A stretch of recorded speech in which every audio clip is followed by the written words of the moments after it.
sing spoken word myself, and I think the phrase, "the bruises are mine to pick at," has settled in with me so far and so deep that it was hard for me growing up hearing rape jokes. They were very popular in junior high and high school.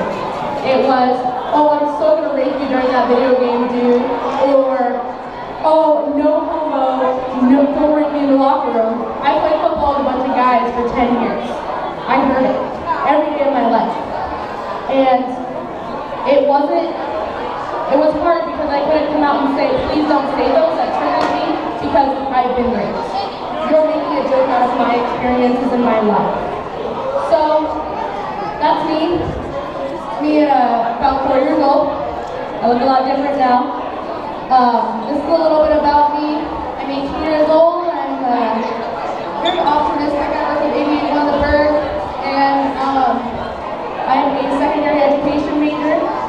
I am someone who's very passionate, and family is a huge part of my life. So I'm going to tell you a little bit about my families. I have numerous.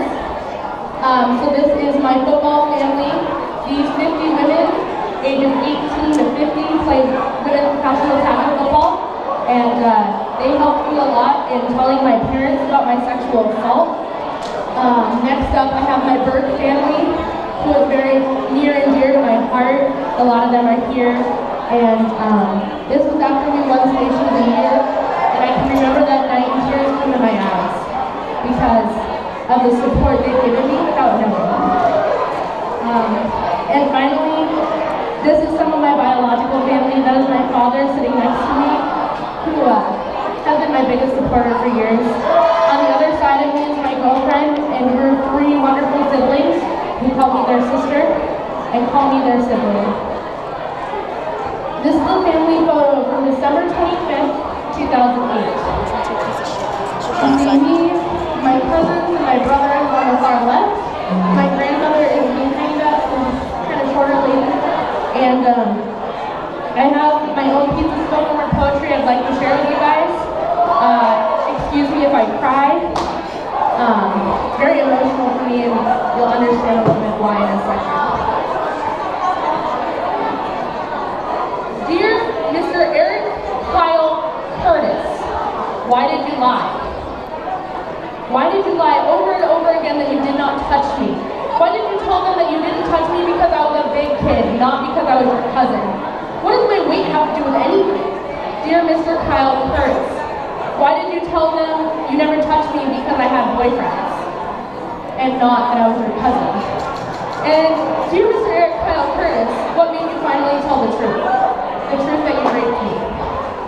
Oh, I'm sorry, I got that wrong. We had sex, but I never said no, so it was consent. Dear Mr. Eric Kyle Curtis, how could I have said no? With your 180-pound body on top of me, holding my mouth closed and bruising on my shoulders, you left bruises that night and more bruises than anybody will ever be able to see. Dear Mr. Eric Kyle Curtis, I also must have wanted my dad to cry so much he had to leave the room as I testified in a courtroom 2 weeks ago. And you know, I really wanted to see my mother bawl and break down as she knew she was losing her family. And you know what, Mr. Eric Kyle Curtis? I wanted to see my brother so mad at what you did to me that he nearly punched my grandmother in the face in front of 14 random people you never knew. Not that she didn't deserve it. I wanted my own grandmother to testify against me. And I wanted my own grandmother to sit up on that stand, tell me I was lying, and tell me my grandfather would be ashamed of me. Dear Mr. Eric Kyle Curtis, I probably wanted the shaking and trembling hands whenever someone touched me, and I wanted to be afraid to hug my own father for 5 years. And I wanted to never trust a person again and be stuck with the memory of you every single night. And dear Mr. Eric Kyle Curtis, I bet I definitely wanted this burden of paying $40 a month for the medication that's keeping me sane. And I definitely wanted to be diagnosed with severe PTSD at the age of 18. I wanted to have an emotional breakdown 3 days into my freshman year of college because I was triggered. And dear Mr. Eric Kyle Curtis, I wanted you to do this to me to change my life perspective forever. But you know what, Mr. Eric Kyle Curtis? You will no longer control me. Mr. Eric Kyle Curtis, you have not ruined me. You will not keep me from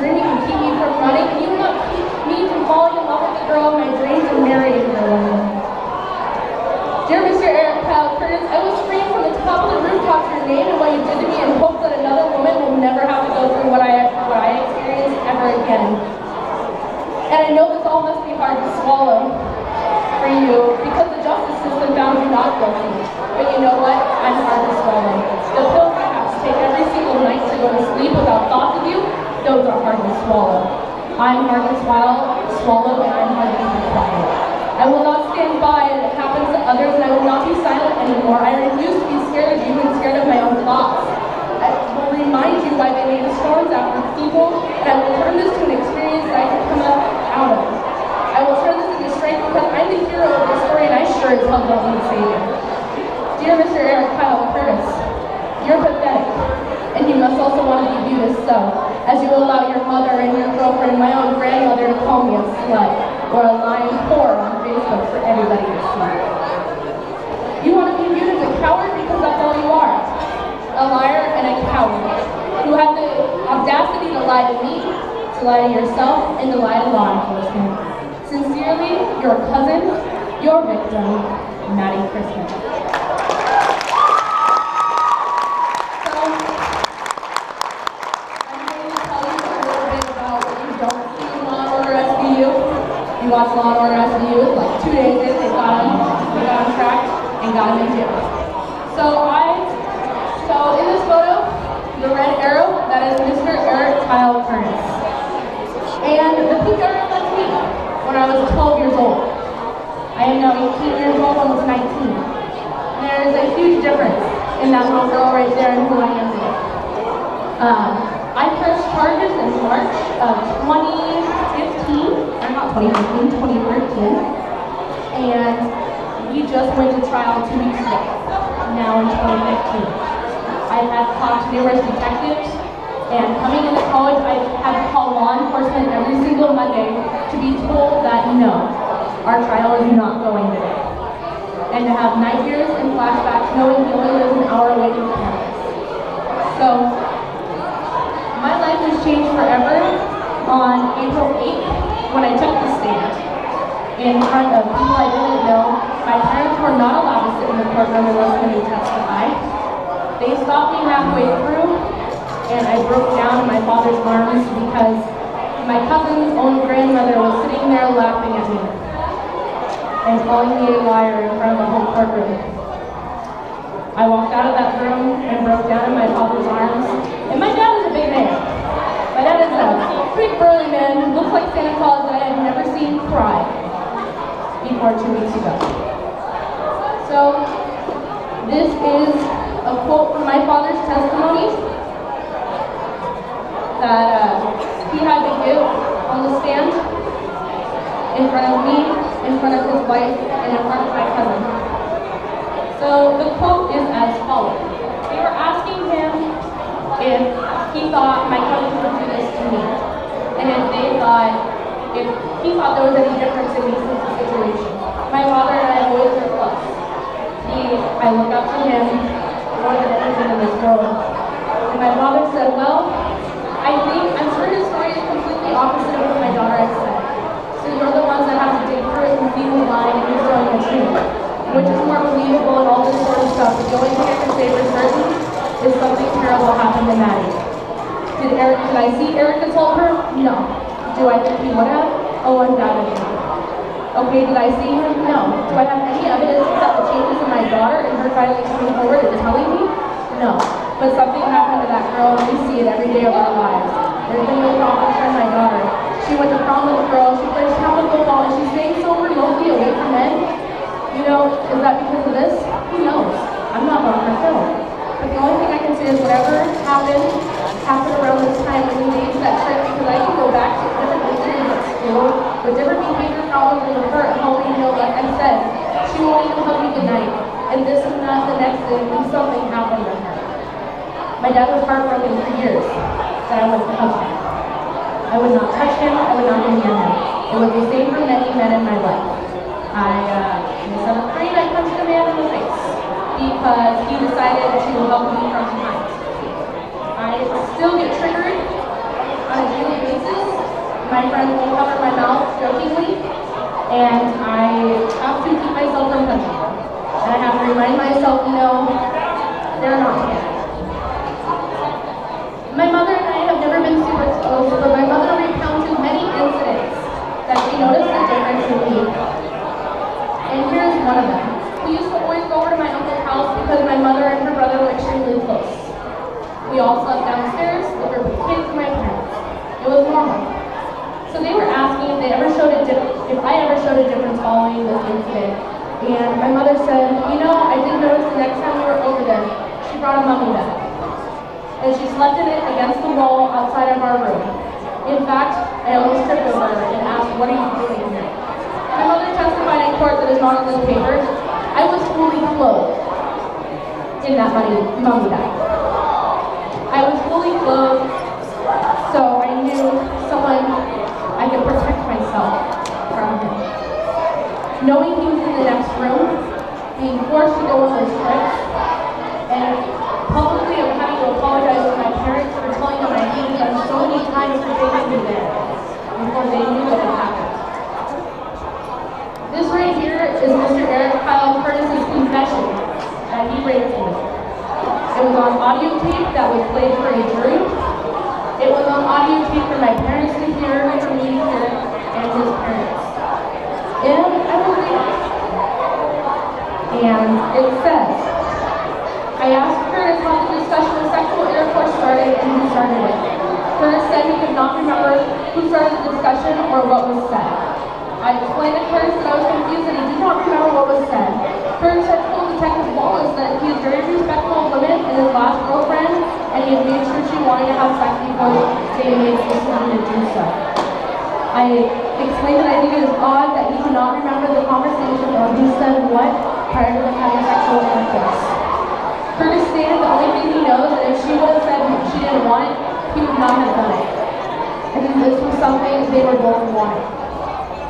I asked Curtis what Marion was doing to show that she wanted it. And in this part of his testimony, there was a long pause. And I don't know if you guys have ever felt an excruciating silence. But if I could get silence in the room for just a couple seconds, I will show you how excruciating that was. If I could get silence for just a couple seconds, guys. If you have ever felt excruciating silence following a diagnosis, following a death, this was my cousin trying to come up with a reason that I showed that I wanted it. The detective asked him, well, Mr. Curtis, how did Marion show she wanted it? And Mr. Eric Kyle Curtis paused.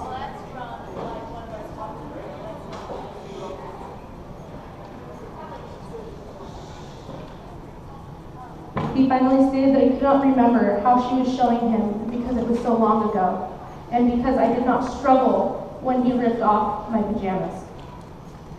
That's how long that pause was.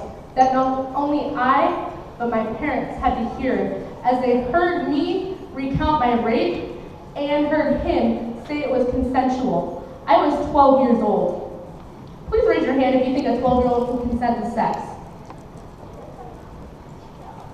Not one hand in this room is raised, but 12 people on a jury thought I could. 12 people on a jury thought that I could consent to sex with my own cousin at 12 years old on Christmas.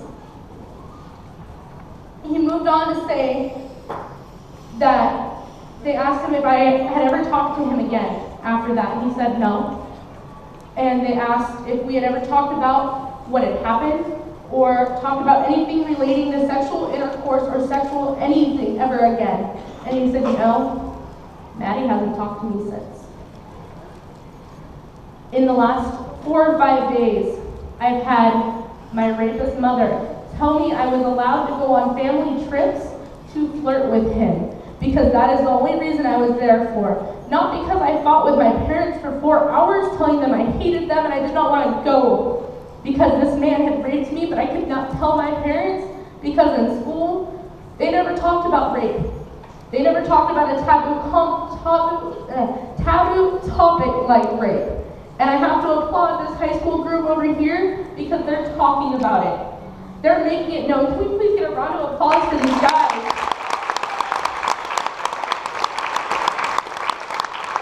It took me going on the internet at 16 years old to find out that I was not alone. That I was not the only person who had been affected by sexual assault that we're all here to be aware of. And you know, I was diagnosed with severe PTSD this last winter. They told me they only, can you switch back my power?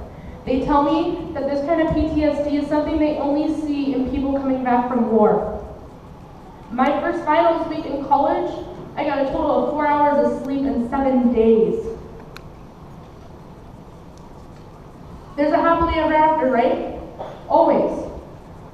These statistics over here show that there's not. I got past telling somebody, I reported it, and I got to trial, but my rapist will never spend a day in jail, ever. And if you look around, there's probably about 100 people here, and at least 10 of them have been affected by sexual assault. And if that doesn't break your heart, I don't know what would. And these are some of the messages I received on my Tumblr the day after I got back from my sexual assault trial, where I was called a lying whore, where I was told to kill myself because I lied and nearly sent a man who was innocent in their minds to prison for 25 years. My own girlfriend got messages saying, "Be careful, maybe she'll do it to you." And I posted those on Facebook, and my grandmother messaged me and said, "You should really take those down because the only person it incriminates is yourself." So, where am I now? It's been almost 3 weeks. Actually, it's 3 weeks today. I am here in front of you guys sharing my story as part of my healing process. I had decided to do this before I went to trial and knew the outcome. For many rape survivors, they never get to take the stand to tell their story at all.